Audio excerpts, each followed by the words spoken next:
ஜென்மம் நிறைந்தது சென்றவர் வாழ்க, சிந்தை கலங்கிட வந்தவர் வாழ்க. நீரில் மிதந்திடும் கண்களும் காய்க, நிம்மதி நிம்மதி யோவிடம் சூழ்க.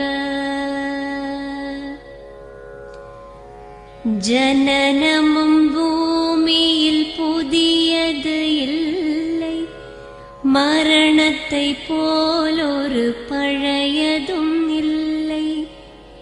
இரண்டும் இல்லாவிடில் இயற்கையும் இல்லை, இயற்கையின் ஆணைதான் ஞானத்தின் எல்லை.